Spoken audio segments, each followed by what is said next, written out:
Hi guys. Hey, you're asking about transmission and differential fluid. Thought I'd answer your question.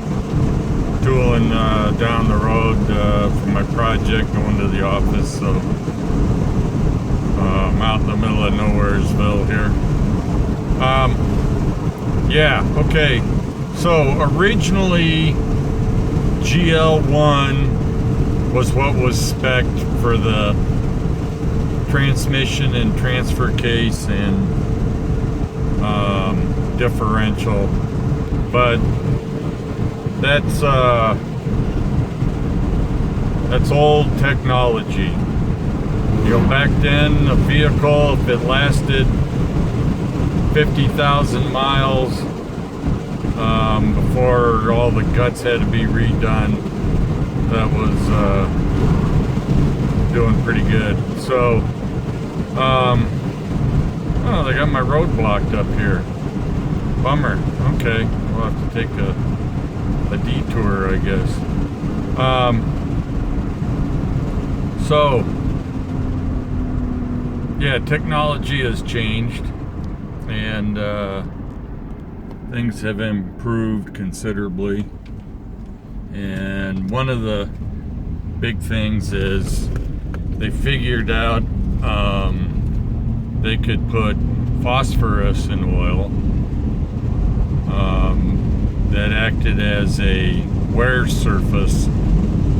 So the phosphorus would bond with the steel on the gears, and then in extreme pressure situations, that slight surface to surface slipping, the phosphorus would peel off and separate from the steel, but that would save the steel from wear. So that works fine for like in a differential where everything is steel. In a synchronized transmission like a T84 or a T90, and in the transfer case where you've got bronze coated thrust washers, that's not a good thing, because the phosphorus will bond to the brass component or the bronze component, and when it peels off under pressure, it'll take a little bit of the brass with it. So that is found in GL5 gear oils. Alright, now they make a GL4, which is a whole order of magnitude superior to GL1, and GL4 does not have phosphorus in it. So it's ideal for your transmission and your transfer case. So you want a GL4 oil for those locations. And you can get it in multi-viscosity, which gives you a wider temperature range usage than fixed viscosity. So that's one of the beauties of oil technology now, is multi-viscosity oils. Okay, so in your transmission and transfer case, you'll run GL4. Napa sells that oil. If it's not on their shelf, they'll order it in and have it there within a day.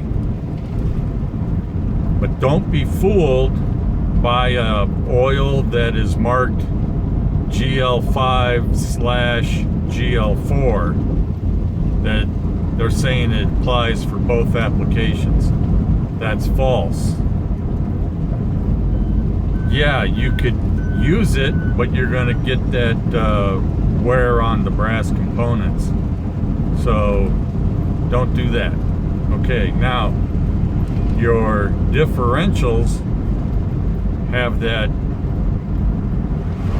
extreme pressure situation and no brass components. So GL5 is what you use in the differential. Okay, so yeah, GL1 will work in your trainee and your diffs, but they'll wear faster. And if you're ever gonna like come up to Colorado and do the Fall Colors tour, and you're clawing your way up to the top of Mount Princeton at 14,000 feet, and you want your transmission to last, yeah, use GL4 instead of GL1. Use the modern technology. Then, and GL5 in the differentials. Plus, yeah, you know, our Jeeps last better, they run better if you drive them all year round. So a good multi-viscosity, you know, 85W90 type is better than just a straight weight. So that helps too. Then as far as motor oil, that's a whole nother ball game there. But yeah, originally your engine was spec'd as a straight 30 weight.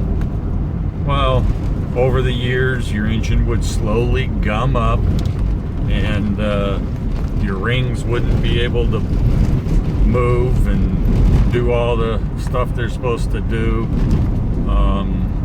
You'd sludge up the oil galleys, that sort of thing.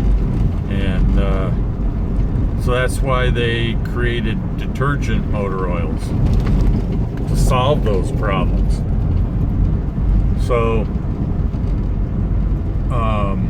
you want a good detergent motor oil. Well, the best of those varieties, the best API rating, is those for diesel engines.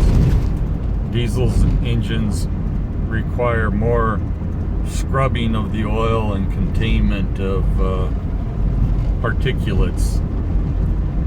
So, you know, the big popular one is Rotella. And one of the reasons why Rotella was popular is it used to also still have zinc in it. Well, Rotella that you go buy now no longer has zinc in it, or ZDDP.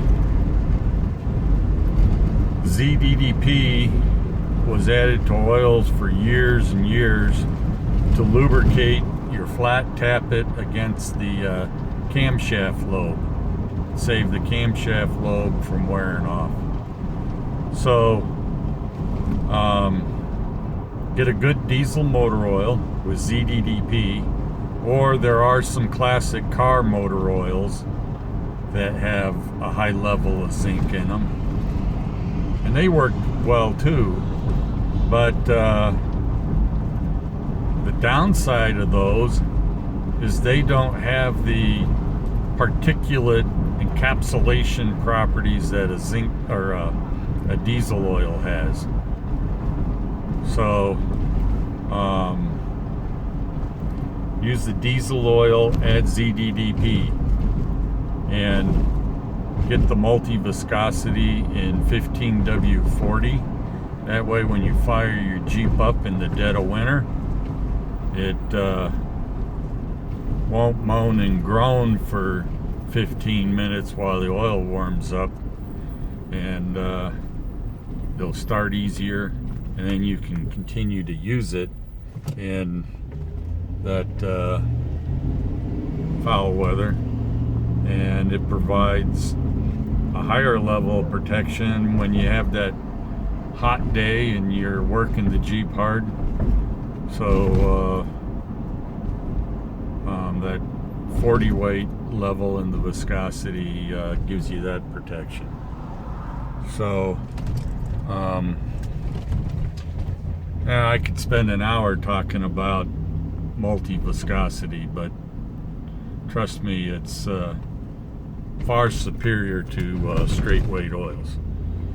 All right, looks like I'm into town here and getting close to the office, but this has been hashed over time and time again. And when I first started getting into it years ago, I actually called the folks at Valvoline and Rotella and a couple other oil companies, and spent a good bunch of time on the phone and what have you with them, and had them explain this all to me. So a lot of old wives' tales out there.